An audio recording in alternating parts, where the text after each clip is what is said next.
are lending your voices and helping inform the work that we're trying to get done in Lansing.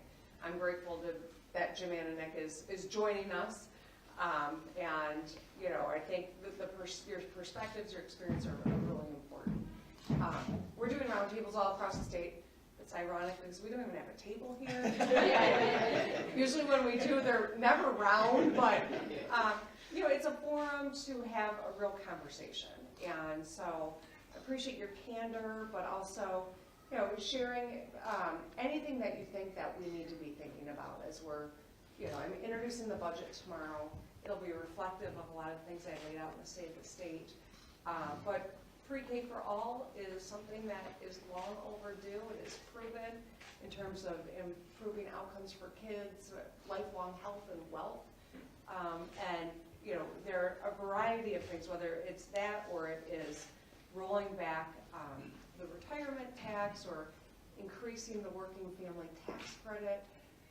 We're really focused on improving the quality of life for people in our state, but especially I think about, you know, the kids of Michigan who need the kind of support that we're proposing here and so much more. And so we want to do our part, and just really am grateful for your time and your voices today. And I'll shut up and do a lot more listening now. Awesome. So I see a lot of faces that I recognize, and I know that many of you here are fierce and unapologetic advocates for children and families in our communities. My first question for you all, in understanding the value of high-quality early childhood education, tell us about either your children as parents or the children and families that you serve and their experiences in pre-K. Also, how has access to high-quality programs for 4-year-olds particularly helped your children individually or the children and families that you serve? Well, I'll gladly start. I'm honored to be here, just to be in your presence and to be in this circle of all these amazing individuals. My name is Ashley Strozier. I am a Flint resident. I also have 4 amazing children. But when they're at school, I work at Communities First Inc. as the Family Mobility Coordinator. So I connect my own families and I'm connecting families in Flint. And a lot of the similarities I see in my household and with those that I'm serving is that sometimes it's hard to get access. My older children are now 7th grade and 5th grade. They both participated in the GISE Head Start. They went into Flint School and they eventually transferred to the Flint Culture Center. But my youngest 2, I have a 3-year-old and a 1-year-old. And it's because of my 1-year-old. She was born prematurely at 25 weeks, spent 85 days in the NICU. So because of the adversities that she was facing with being born so early and not having to struggle as much and trying to put in place all the resources possible, that's why we were able to be enrolled at Cummings. And because of that experience and the whole child approach and the whole family approach, not only did Briella get enrolled, Michaela got enrolled as well. So now, because of Briella's struggles, Michaela was also able to get her hand up as well. And a lot of times that's not the opportunity other parents get. A lot of times they're outside of the income guidelines. We have to wait until pre-K, kindergarten, and as important as pre-K is, we also can't forget about the 0 to 3 and the 0 to 4, because today's pre-K, that was probably 1st or 2nd grade for me. When these kids are in pre-K now, they're reading. It's not just look at the picture, oh, what shape is that, let's sing a pretty song. No, these pre-K students, they're on a whole structured schedule. But for the parents that don't have access to early childhood education, pre-K is hard. Pre-K turns into a struggle. And as a parent, how can I provide all the support that my child needs when they probably needed the extra support years prior to that? And being able to see how my children, my older children, have succeeded in school in the midst of the water crisis, in the midst of the coronavirus, and having to be at home for an extended amount of time, their grades didn't drop. They were still great students. Report cards are always amazing. And that's a community approach. They had great teachers. They had great support systems. But with all the things that our children are expected to learn now, we have to start even earlier so that when they get to pre-K, they're actually ready to get into that mindset of learning to read instead of just learning environmental things or structure or schedules. So I'm excited to see what the budget is going to allow for all the Michigan children. But sure that just because somebody may be a two-income household, or they may have multiple incomes that come into their house, that they have access to those same resources as well. Awesome. And Ms. Strozier, what you lifted up is an integrated system of services, right? That really spans from prenatal, right, starting at the NICU visit, all the way through, well, you know, postnatal, all the way through your seventh graders thriving. And so really happy to hear that. Anybody else want to chime in just on this concept of the value of access to early childhood education, and particularly how that access is improving outcomes or opportunities for kiddos? I'll jump in. I have one son currently in school. His name is Hakeem Joshan Robert Smith, and he has ADHD and he's autistic as well.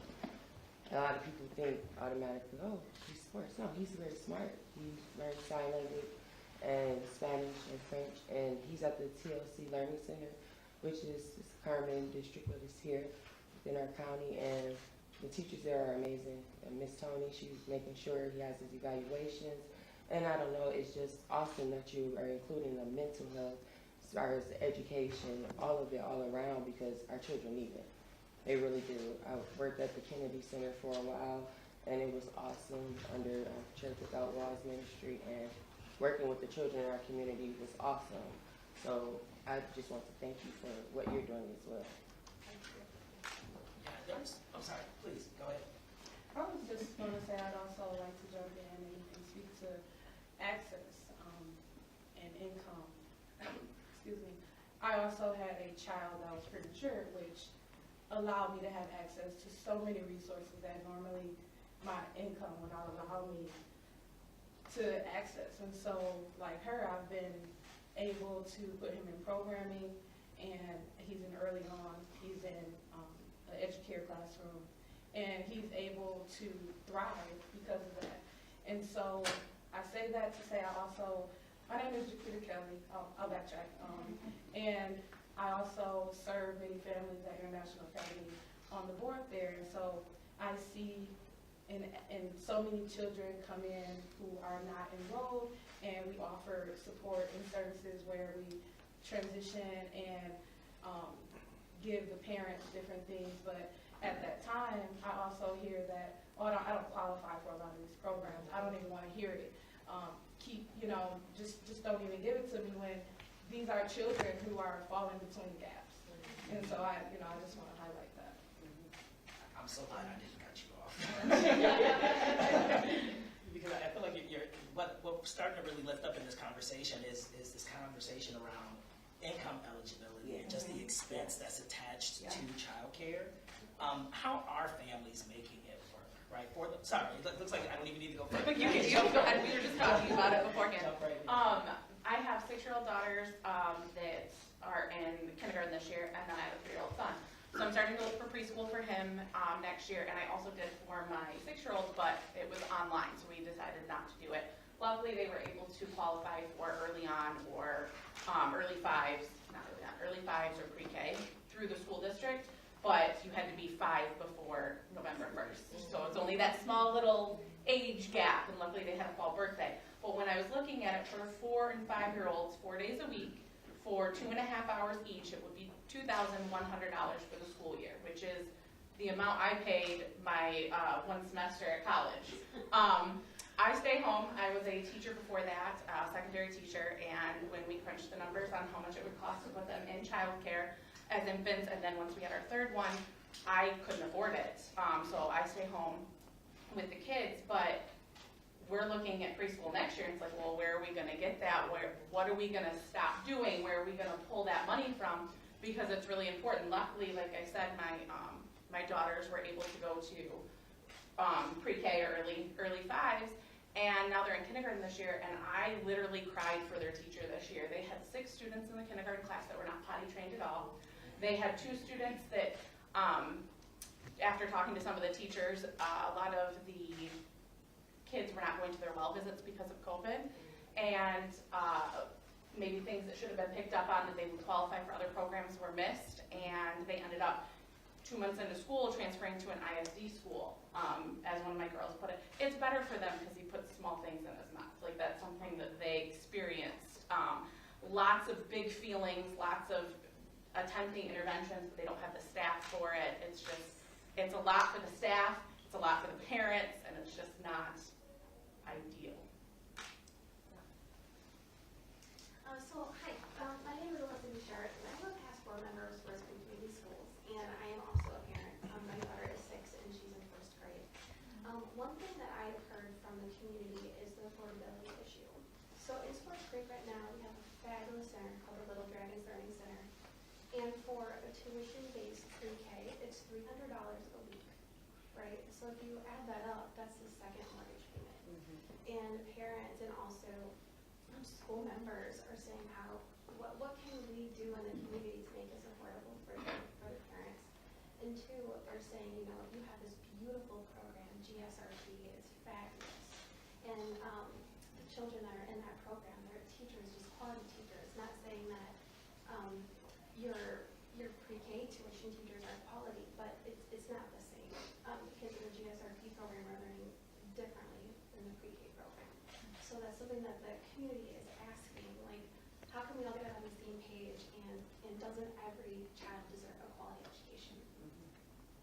And I agree. My name is Sharona Love Wilson, and my daughter is now 5th grade, but she attended the Early Child Learning Center at my community college. And you said access and availability. At that time, when I returned back as an adult student to Mott, I did not know about the Early Child Learning Center until I became a student. And then when I became a student, I was introduced, and I had started all over. I have 3 adult sons, and then I have this little bitty girl. And so when I was introduced, I was talking to Ms. Sue earlier, Mott is unique in that the access and affordability for the students, because they open up at 7:30 in the morning, and pre-COVID, we were able to pick them up at 5:30 in the evening. So me coming back to Mott as an adult student, working on campus, going to class, that all afforded me my daughter on campus, getting the TLC that she needed, and whenever they needed her, whether she was not feeling well or misbehaving, I was just a call away. And all I had to do was walk over there, tend to my little one, and go back to what I need to do.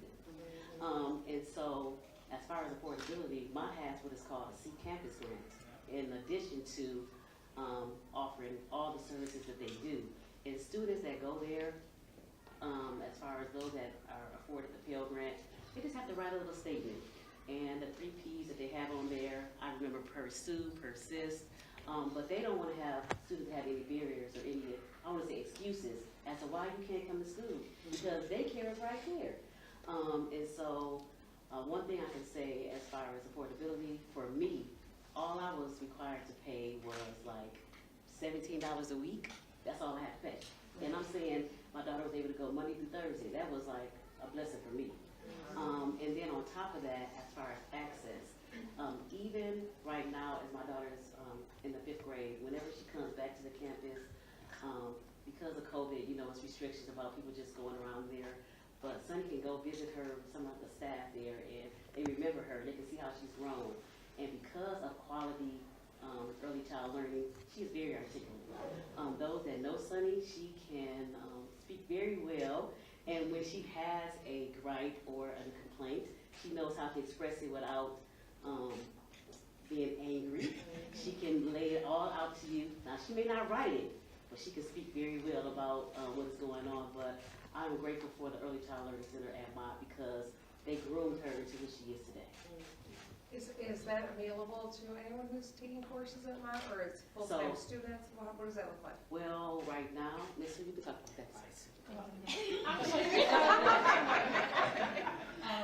Sue LaCote. I'm the director of the Mott Early Childhood Learning Center, and also I'm a faculty member in early child education, so I'm kind of immersed in preparing our educational staff for the workforce and getting these little ones ready to move on into kindergarten and 1st grade. We have what we call rated funding at the Early Child Learning Center. We can accommodate, we have Early Head Start, we have GSRP, and we have a tuition-based program, which is funded through that C Campus grant, and some of the stabilization money that we've received from Michigan we can also use to help parents finish their degree at the college. So what we offer is a two-generational approach where the student parent has one of the major barriers to getting their degree, which is childcare accessibility. They cannot afford that. And so it stands in the way of getting that degree. So we have made a program, created a program, designed and with all our wonderful sources of graded funding, we can actually support that parent all the way through getting their degree with childcare and two-generational programming that helps with parenting skills and how to educate your child at home, those kinds of things. But the thing that is turning out, we're just about to complete a report that indicates that compared to our control group, since 2013, we have a double, 2 times as many people have gotten a degree than our control group. And in a timely manner, within 2 to 3 years, which is normal for an associate degree. So accessibility to these kinds of services is paramount to getting a degree and changing the lives of generations of the family. So it's been very successful, and we're thrilled with this initiative to have more funding available. That would be wonderful. For sure, and I want to stay on this point around the value of early childhood for parents, right, and for the workforce, because a lot of times we talk about early childhood education as if it's daycare. We don't look at the workforce and economic development benefits of early childhood education. I also just want to acknowledge our university partners and our college partners who are creating really strong and tight pathways for parents. What you described about your daughter now going back to the college, my first work was in pre-college programs. We were trying to figure out how do we create spaces where kids can see themselves as a college student, and knowing that you all are creating spaces where kiddos from the time they're 6 weeks of age can see themselves as a mott bear, I think is just amazing. So just wanted to acknowledge that. They're just bear cubs right now. Bear cubs, see, there it is. You're already that intentionality and that connection. I think that just names it. But other impacts for parents. I heard, that some parents have to make accommodations, like I have to stop working because the dollars just don't make sense. How else are parents navigating or benefiting from more access to early childhood programs, or how could they benefit from more access to early childhood programs? I'll say give our grandparents a break. Break for grandmother, my mother and my grandmother, so give both of them a break. So. Yes, not only to give them a break, but in so many families, the dynamic is the great grandmother watching 1-year-olds, and it's not sufficient care. No. And it stifles them. They're not learning language and new methods that they could be learning it. They're not seeing things in just modern ways that we have evolved over time. And so I've seen that time and time again. We get 4-year-olds entering kindergarten that was home with grandma for a long time, or not even grandma, great grandma, because grandmas now are working. And so, and great grandma has taught him things that are, her best, but it's not always adequate for our 1-year-olds in 2023. So. I hear a lot of laughter. I think we all have the same great grandmother.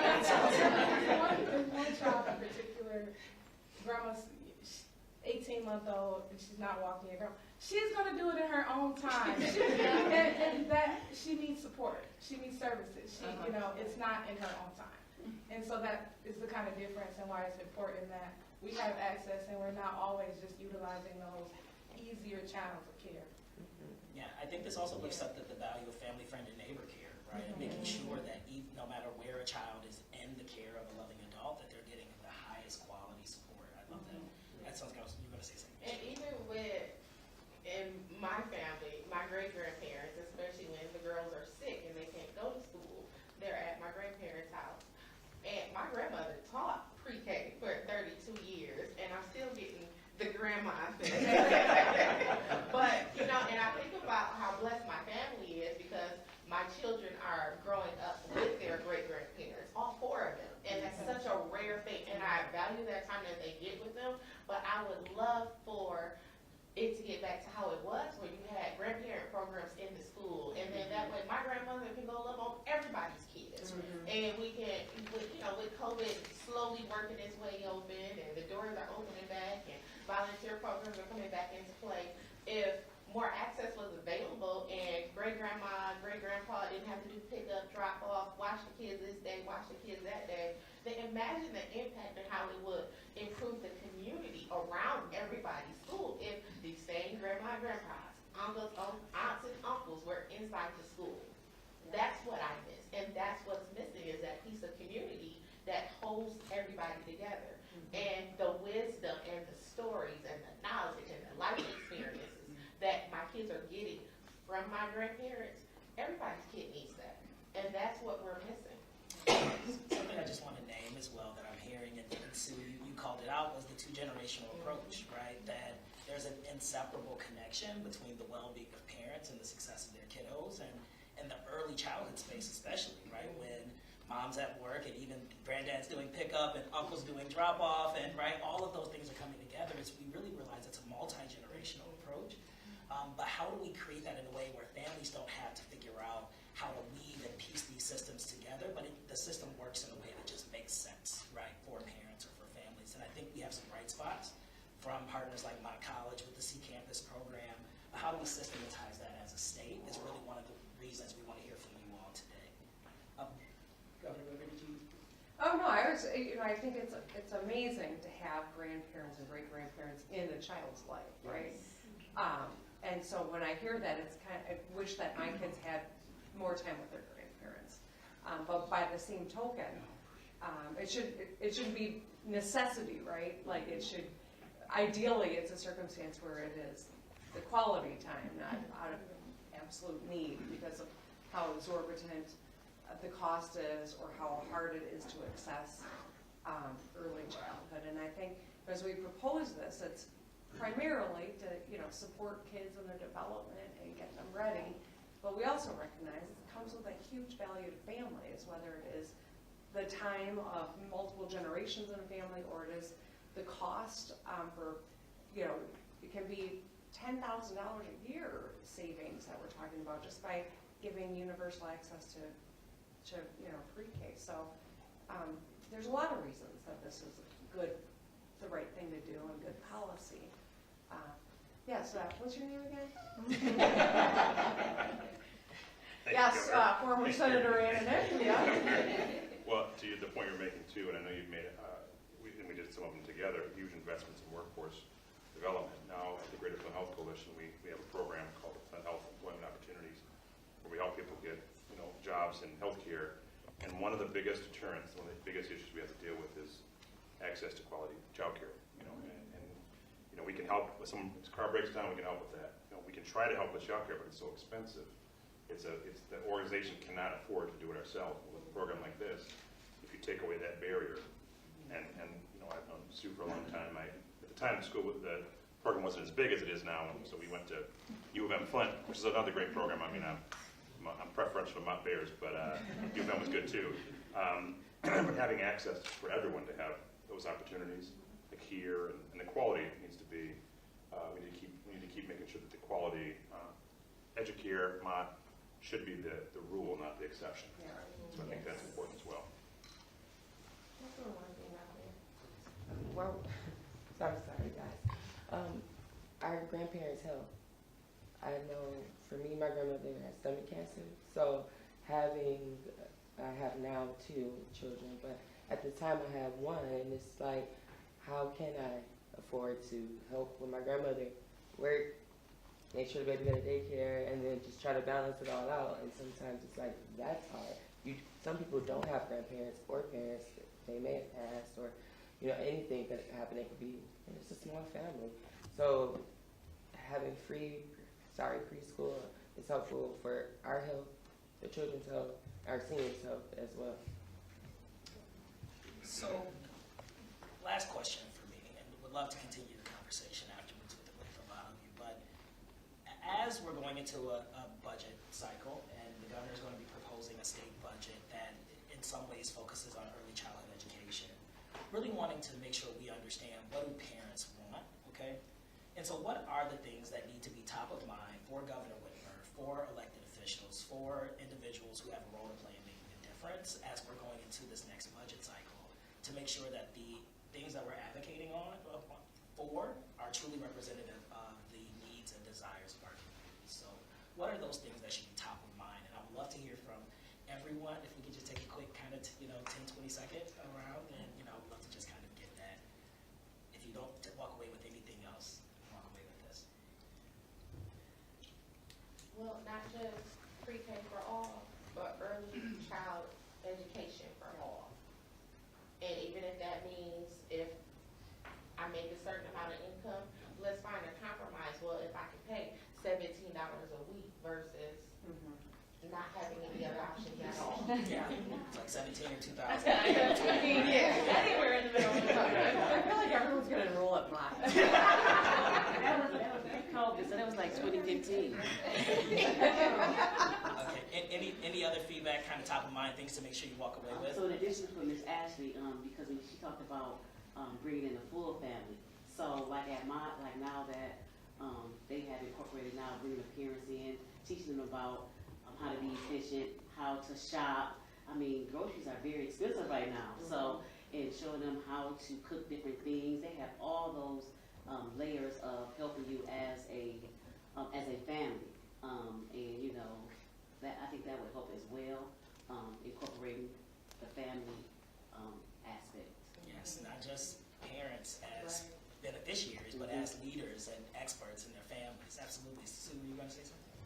So one concern that we have moving forward, especially in Michigan, is care for infants and toddlers. I think this may be a nationwide situation.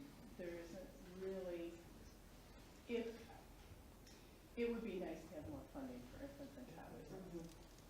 Absolutely. Not that preschool isn't tremendously important. I agree that that's tremendously important, but if you have an infant and toddler also, you have to have care for them. If you want to go back to work, if you want to go to school, so that's going to be vital for more access to that.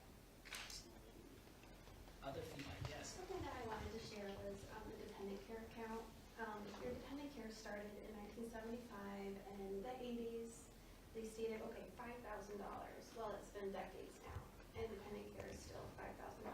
And in the 80s, $5,000 was equivalent to $11,000. So different than now. And I know this is something that has to go through the legislature, but if it could be brought up, just to look at, I know First Lady Obama, she looked into this too, and the IRS is like, we can't do this, Congress has to. I know that would benefit so many families. Me as one, I have one child, and I don't know if many have heard, other people saying this too, and we want to have more kids, but we aren't going to have more kids because we can afford it. And the dependent care account can even raise it to 8,000. It's something. It's something. Increase. Just increase it. It would help families everywhere. And 2 childcare bills and that kind of situation. Absolutely. Other feedback from the group? Yes. I would just say that consider a spectrum instead of a cutoff. Yeah. Income, lives, it's all a spectrum. And so I would just say consider that instead of a flat cutoff. Yeah. I was just gonna throw out for our children after school, things to do after school. I know when growing in the Flint community, I was at Pearson and then Southwestern, and we had a lot of after school activities, whether it was student council, track, debate things. In elementary, we had skating on the weekends, and the staff worked in we used to have family nights where my grandfather would bring me, and we would do the pie smash and teacher face. I love that. But it was things that you did with your community. It wasn't just your family, it's your community. It takes a village, and this is our village, and it matters.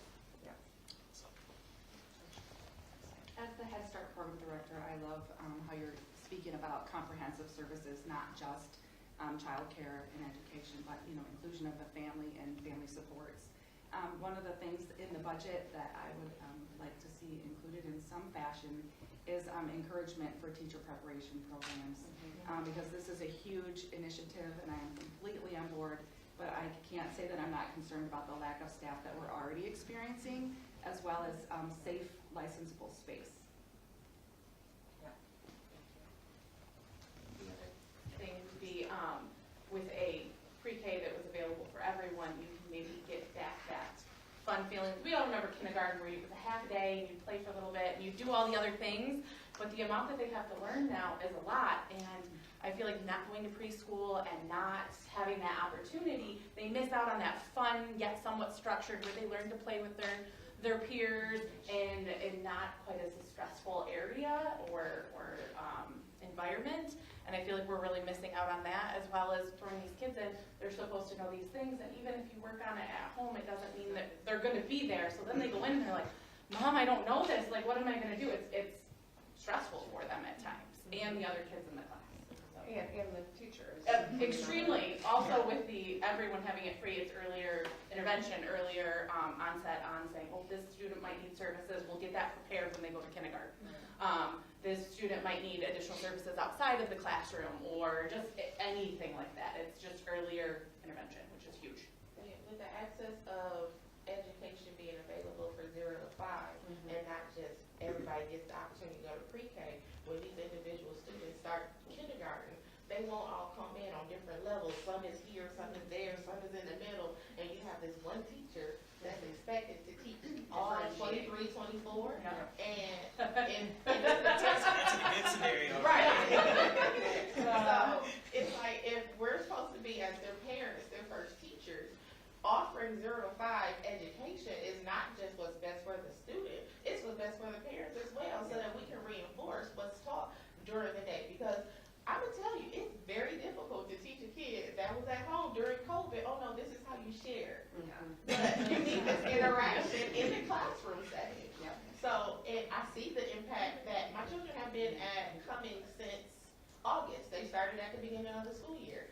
And this is the first time they've been out in the real world, so they've had some time off because of germs and keeping them at home being sick. But what amazes me is that the time that my children have spent in the classroom, when they come back from being sick, because I kept them home 2-3 weeks because I don't believe in spreading germs. The day that they go back to school, it's as if nothing happened. They don't miss a beat. Michaela walked in, she hung up her coat, she go over to the carpet. And let me tell you, I'm off of work for 3 weeks. Oh, I gotta play catch up. But that just goes to show you that this is the interactive environment that these kids are learning from, and I would just love for everybody's child to have that same access. Just want to also name that, the child care field is very diverse as well, that there are a number of independent child care businesses that are operating at hours to make sure that parents who work second shift and third shift are able to show up for their kiddos as well. Just want to also name one thing I'll be looking at in this upcoming budget year is how do we make sure that a move toward preschool for all doesn't eliminate opportunities for the independent child care businesses in the state that are really helping to drive economic development, particularly for minority owned and female-owned businesses. Absolutely, and I think there are so few slots, so by giving this opportunity, I think will open up more slots, especially for younger kids too. So I think, it's every decision we make has a ripple effect, and I'm trying to make sure that they're positive ones on an industry and small business, but centered on family and children. Absolutely. You touch the web anywhere, you affect the web everywhere, right? Yes. And so definitely seeing opportunities around the preschool for all. Thank you all so much for taking the time to come out today and to just help share perspective as the governor is making her rounds around our beautiful state and hearing from parents and providers to make sure that what's being proposed in the budget, what's going to be negotiated over the course of this next cycle truly does represent something that's going to be transformative for Michigan kids and families. Thank you so much, Governor Whitmer, for giving That's for right. giving us the opportunity to host you today, and I'll pass it to you now for any closing comments. Well, thank you. You did a beautiful job moderating, keeping us moving, and I appreciate all of you making time. And almost everyone spoke, but for those of you who didn't, if there's something you want to share, as we follow up, please feel free. I'll be introducing the budget tomorrow. You will see a real investment in young kids. You'll see a real investment across the spectrum of lifelong learning. That's, I think, is something that's really important that we're instilling. We've got to be lifelong learners. But the investments we make early on are so crucial. One of you mentioned before and after school care. I think you'll see a greater investment in that space as well. So a budget, though, is my recommendation, and then the legislature starts their work. and they will debate, and they will make changes. And so I encourage all of you to make your voices heard. Don't assume that your state rep and your state senator knows where you're at and what's important to you. Tell them. Because they're gonna be making tough decisions, and there will be efforts to move things around, and maybe you like what I've done, or maybe you want more in a particular area. Please make sure that you stay engaged. The most powerful voice to a legislator, and Jim, you know, tell me if there's anything you want to add, but Perfect. is hearing from their constituents. As a former legislator, I get letters from people all across Michigan.